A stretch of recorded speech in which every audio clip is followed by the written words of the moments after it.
One Sunday, there was a man sitting in the Sunday morning service, not really paying attention, just letting his mind wander. And all of a sudden, he noticed that the preacher was starting to close, so he perked up, and he heard the preacher, as he was finishing up his sermon, say this. To help you remember today's message, here's a famous quote. Only a fool learns from his own mistakes. The wise man learns from the mistakes of others. Now, after the service, the man and his wife gathered their children into the family van, and on the way home, his wife suggested, let's all go around and say what we learned in church this morning. I'll go first. The man listened as his wife and each of his kids rattled off all the numerous enlightening takeaways they had from that morning's sermon, and he was filled with regret that he hadn't paid attention. And not wanting to look like a fool in front of his family, he began racking his brain for something to say. And he was so distracted by his brainstorming that he missed a turn and drove right past their house. The wife, noticing how flustered her husband was, said, "It's okay, honey. We can turn around at the next intersection. We've all shared what we've learned, so what did you learn at church today?" So the husband looked over at his wife, looked up into the mirror back at his kids, and said, "I learned that only a fool learns from his own mistakes," and drove straight through the next intersection also. While, of course, it's ideal to learn from the mistakes of others, it's still important to learn from our own mistakes.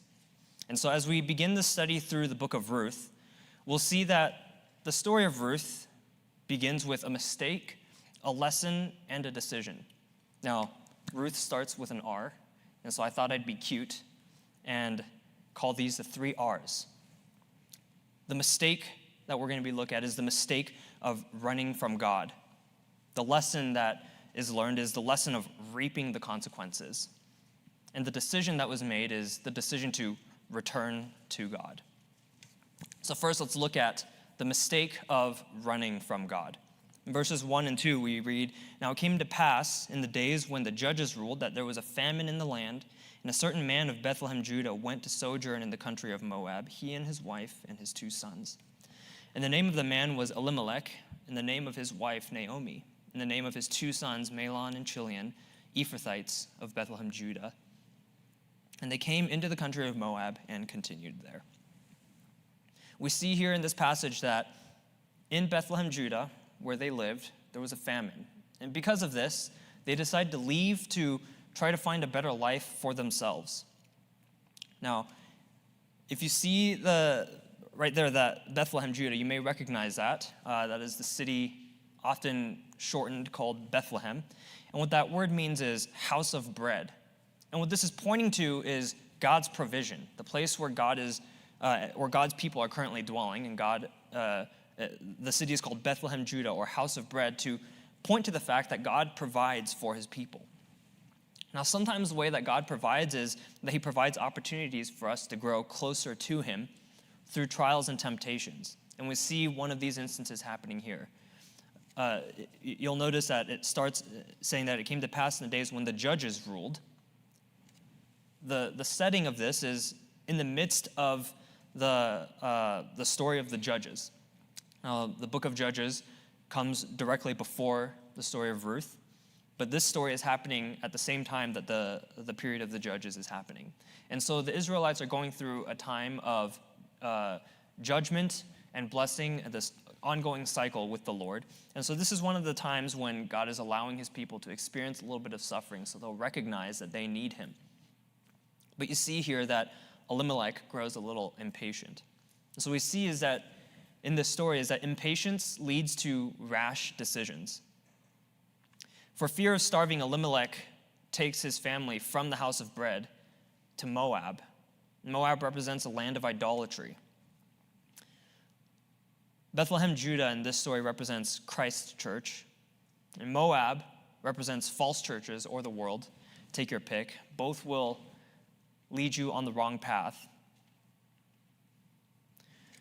But Bethlehem, Judah represents the place where God's people are. Now, if we think about this as Christ's church, we can draw some application this evening that if you consider the fact that many people have left their church because of problems that the church is experiencing. And they grow impatient because those problems aren't getting resolved like that. They look around and they see that change isn't happening quite fast enough for their own tastes. So they grow impatient, and what do? They up and leave and try to go somewhere else to find a better life for themselves. Only to find that every church has problems, just dressed differently and called by different names. Instead of staying with the people of God in the house of bread where God is providing, they decide to take matters into their own hands when they have no control. We see here that Elimelech had a responsibility to his family as the head of his household. The head of the household oftentimes is thought of as the provider, the one who is meant to provide for his family. And I think that it's natural, especially as men. I'm sure you understand the struggle of being faced with the fear of not being able to provide for your family. Elimelech here is, he and his family are in the midst of a famine in their land. And this is a direct siege on Elimelech's identity as the provider for his household. But Elimelech made one crucial mistake in thinking that he was the provider. While it's true that he is the head of the household, the role of the head of the household is not to just be the provider. He is to point to the ultimate provider, which is God. Instead of leading by example and showing his family how he trusted God in the midst of trials and temptations, he decided to take matters into his own hands, to try to provide for his family outside of God's house, outside of God's provision, outside of the house of bread. And so he decided to take a shortcut to circumvent the time of trial that God had placed the land of Bethlehem, Judah in. Of course, it's no fun to sit in trials. Anyone can understand wanting to take a shortcut. But as the saying goes, shortcuts make long delays. You can see in verse 1 that it says that, and a certain man of Bethlehem, Judah, went to sojourn in the country of Moab, he and his wife and his 2 sons. That word sojourn means to travel someplace, but it's meant to signify a temporariness to their stay. But you see then in verse 2, at the end it says, and they came into the country of Moab and continued there. What was meant to be a temporary journey into the land of Moab ended up becoming something more permanent. We also see in verse 4 that at the end it says that they dwelled there about 10 years. Now, I don't know about you, living somewhere for 10 years is quite a considerable amount of time. I've only lived here in Utah for about 7 years, and it's the longest time I've lived in any place.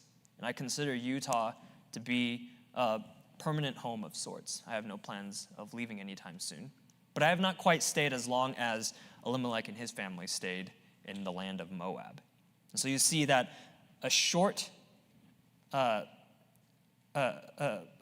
journey that was meant to be temporary turned into a permanent problem for his family.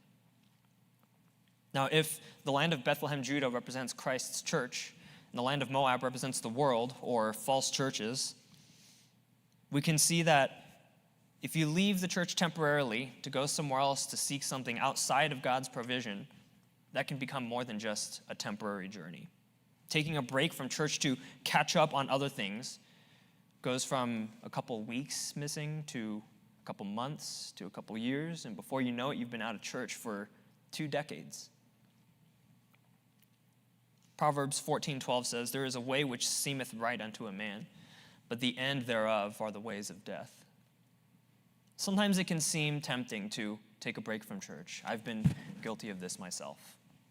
It can be tempting to take a break from church to catch up on the things that are going wrong with your life. But if I've learned anything from all my years of being a Christian and following God, is that every time I've taken a break from church, my life ended up getting worse, not better. Because there is a way which seemeth right unto a man, but the end thereof are the ways of death. Pastor David often likes to say this about the number of times that we should come to church. He says, 3 to thrive, 2 to survive, 1 to backslide. I can't help but notice that the one thing that's missing there is what happens if you go 0 times per week. And so I'd like to add one more, 3 to thrive, 2 to survive, 1 to backslide, and 0 to nosedive. One of my favorite aircraft from the World War II era is the P-38 Lightning. I just always thought it looked really cool. It's got this incredible design, and it was dominant in the Pacific theater. Now, the P-38 Lightning had one fatal flaw, is that whenever the plane entered into a dive and it surpassed a certain speed, it would become impossible for the plane to pull up, just due to the way that the plane was built, until the air got thicker, and then only skilled pilots would be able to pull the plane out of that nosedive. But oftentimes, what would end up happening is that plane would crash. If you stay out of church too long, you may find yourself in a nosedive. And by the time you're able to pull yourself back out, it might be too late. So it's better not to enter that nosedive at all. Next, we see the lesson that was learned, a lesson in reaping the consequences. We see in verses 3 through 6, it says, "And Elimelech, Naomi's husband, died, and she was left and her 2 sons. And they took them wives of the women of Moab. The name of the one was Orpah, and the name of the other Ruth. And they dwelled there about 10 years. And Mahlon and Chilion died also, both of them, and the woman was left of her 2 sons and her husband."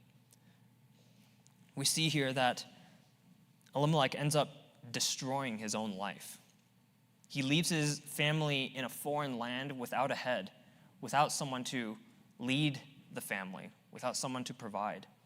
He had intended to be the provider on his own and ended up leaving his family with no provider at all.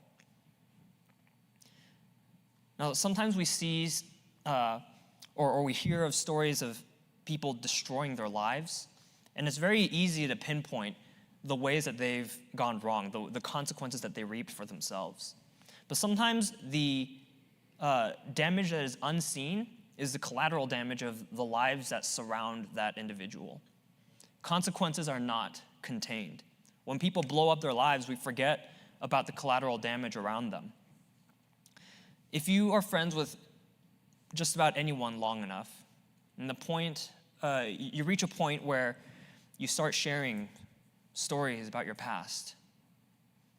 And a point of trauma for many people is the consequences of their parents' decisions affecting them as children, whether that be divorce or alcohol abuse or drugs or any number of things. Decisions that their parents made that ended up affecting them, causing them trauma, that made drastic changes in their life, that affected them in epic ways.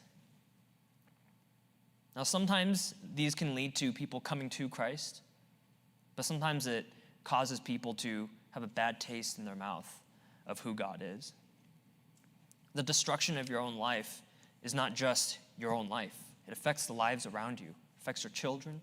It affects your parents. It affects your friends. Consequences are not contained. Next, we also see that Elimelech loses his identity. Rather, not him, but his family. Elimelech's sons end up marrying outside of God's people. We see here in verse 4, "And they took them wives of the women of Moab." Why is this such a big deal? Now, I'm not about to preach to you a sermon this evening about why interracial marriage is bad. I think you guys can all understand why. And I don't think that's biblical. But we can see that there is a reason why in this particular instance, this is something very serious. In the book of Nehemiah, chapter 13, verse 23 and 26, we see this passage. It says, "In those days also saw I Jews that had married wives of Ashdod, of Ammon, and of Moab." Then skipping down to verse 26, "Did not Solomon, king of Israel, sin by these things? Yet among many nations was there no king like him who was beloved of his God, and God made him king over all Israel. Nevertheless, even him did outlandish women cause to sin." You can see here that the reason why marrying outside of the Jewish population had nothing to do with the ethnicity of the people, but had everything to do with the sin that it caused people to fall into.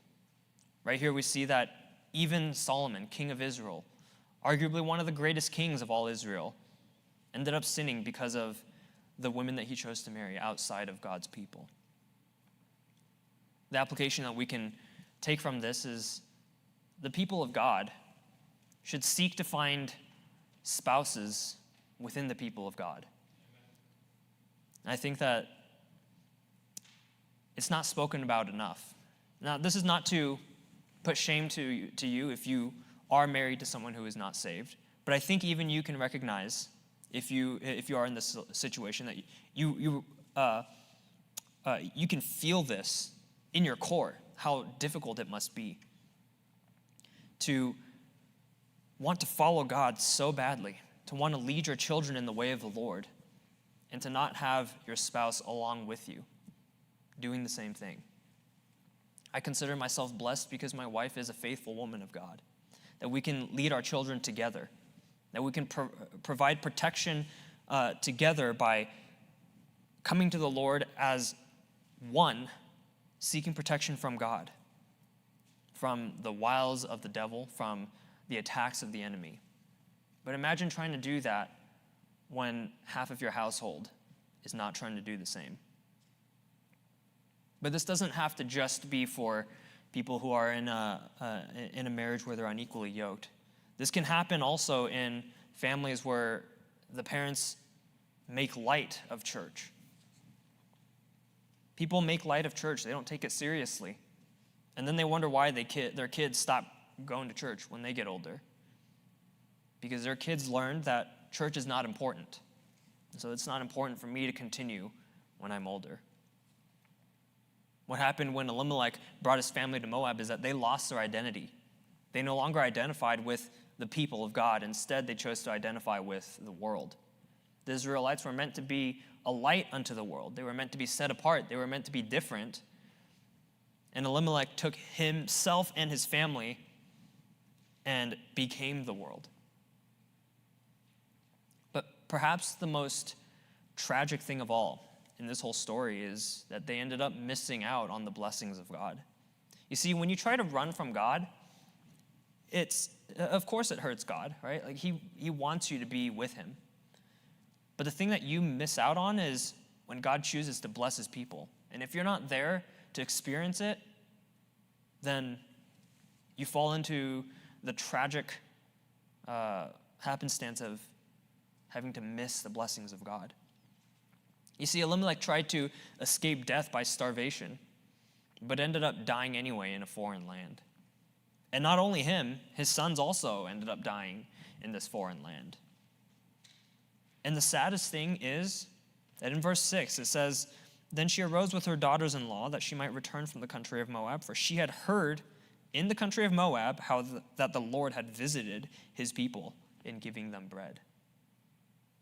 God continued to provide even though Elimelech didn't believe that he would.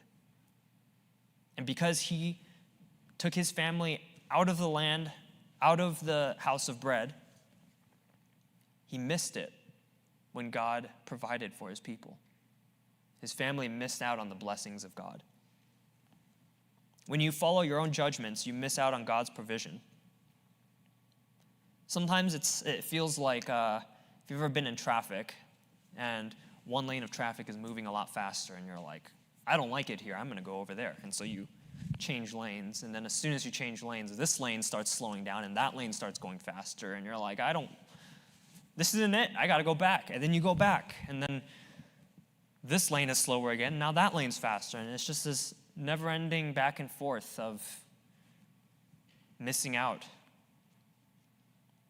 And then next thing you know, you're 15 cars behind where you would have been had you just stayed in your lane.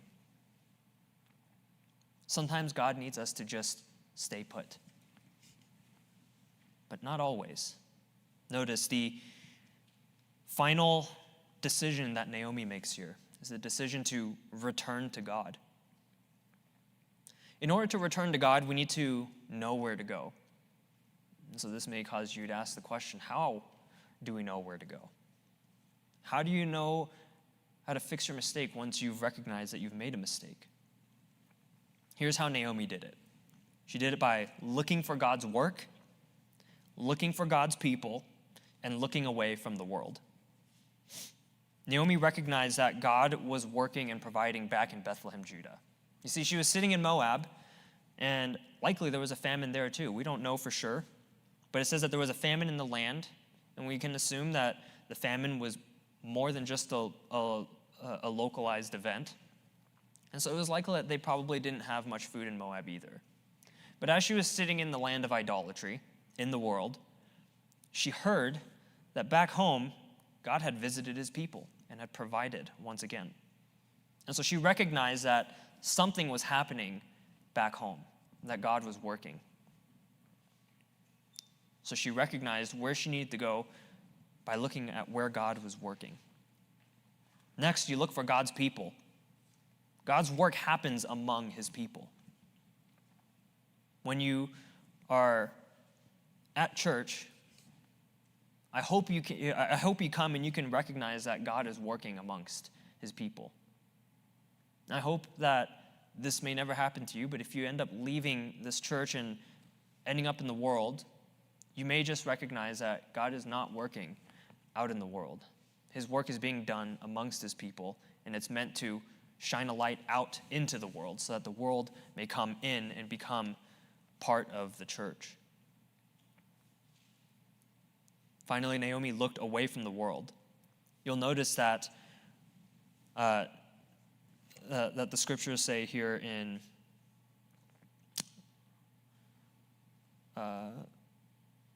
right here in verse 6, then she arose with her daughters-in-law that she might return from the country of Moab. She left the country of Moab, and in order to leave from someplace, you got to look away from it. Moab represents the world. Naomi is looking away from the world to return back to God's people. So we need to figure out where to go by looking for God's work, looking for God's people, and looking away from the world. Now, just as an aside, this strategy also works if you're looking for a new church in a new city. If you're looking for a new church, you can look at places where God is working. Is the church that you're visiting a place where people are getting saved, where the gospel is being preached? If not, God's not working there. Look for God's people. At the church that you're visiting, are people actually saved? If they're not, that's not God's people. Is the church that you're visiting, does it bear a striking resemblance with the world? If it looks like the world and it acts like the world, it might just be the world.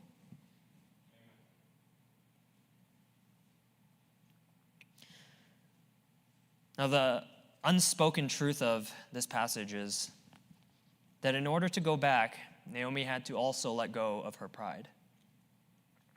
Consider this. She had gone with her husband into a foreign land, she and her family. Now her entire family was gone. And she goes back to her old town where everyone knows her without her family. That's kind of shameful. It's kind of embarrassing to have to admit to all your old friends and family that you made a mistake, a grievous mistake that cost you your family. But Naomi heard and trusted. Now, she could have gone back sooner, of course, but it's better late than never. Yet some people let their pride keep them from coming back to God. School children often play this game called Uncle, where they grab each other's hands and they twist each other's wrists around and try to get the other one to yield, and they say uncle, say uncle. The point of that game is to try to get your opponent to give up.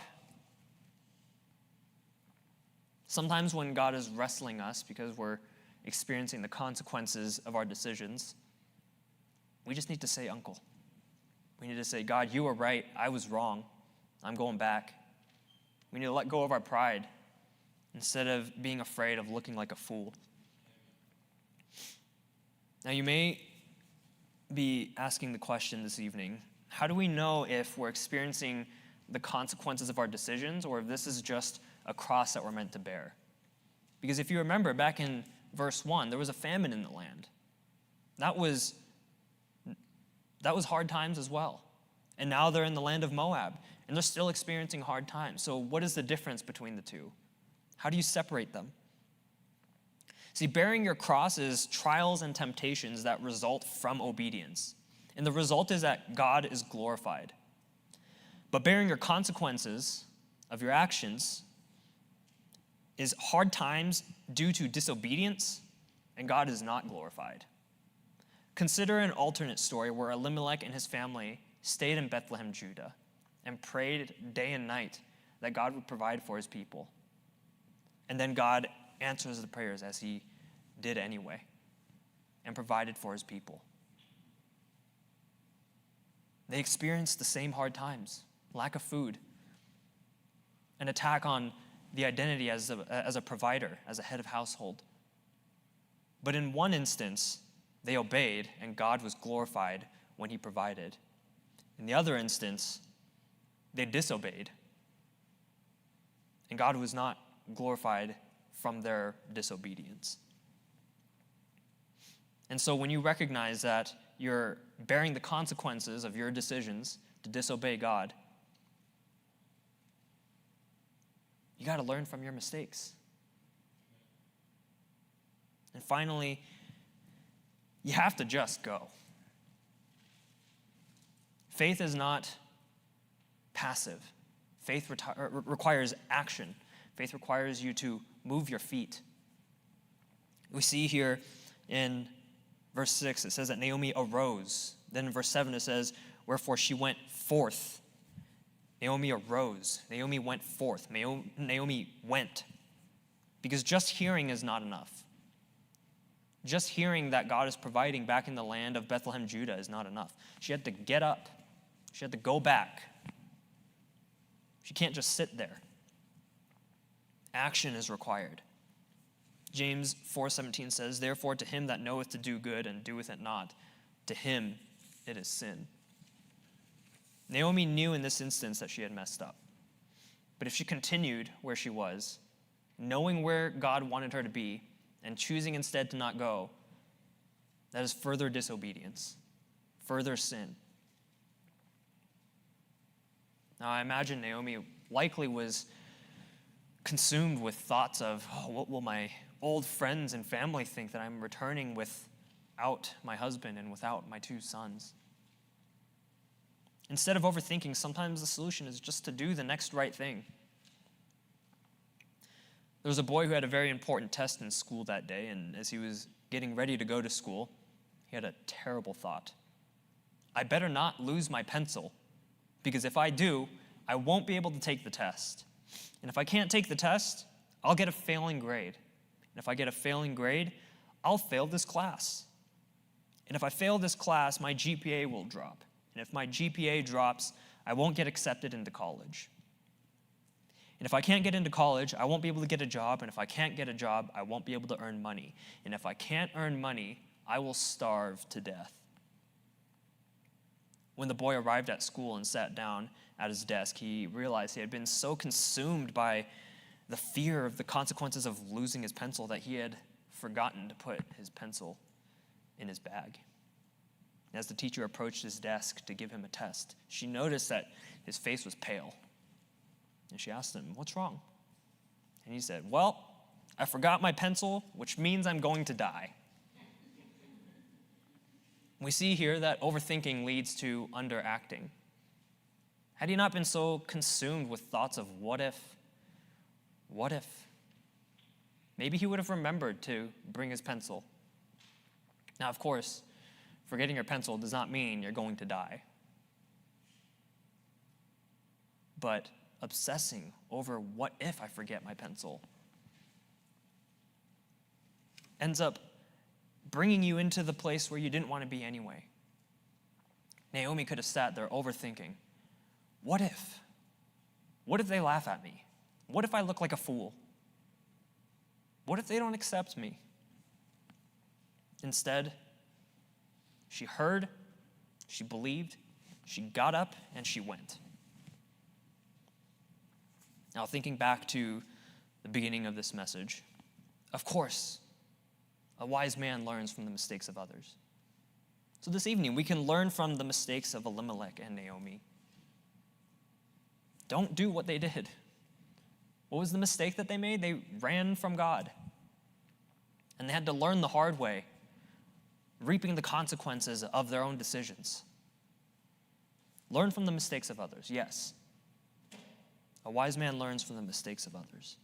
But it's still important to learn from your own mistakes. When you recognize that you've made a mistake, you got to turn back. You need to figure out where God wants you to be and what God wants you to do, and return to God. Look for God's work. Look for God's people, and look away from the world. Look towards the provider, and he will provide a way. Admit your mistake. Admit you were wrong. Say, God, I'm sorry. I'm coming back. Now, to make sure everyone gets home this evening, even if you miss a turn, I want to amend that quote from the beginning of the message. A wise man learns from the mistakes of others, yes. And a godly man learns from his own mistakes. But only a fool keeps on driving when he's missed a turn. Let's pray.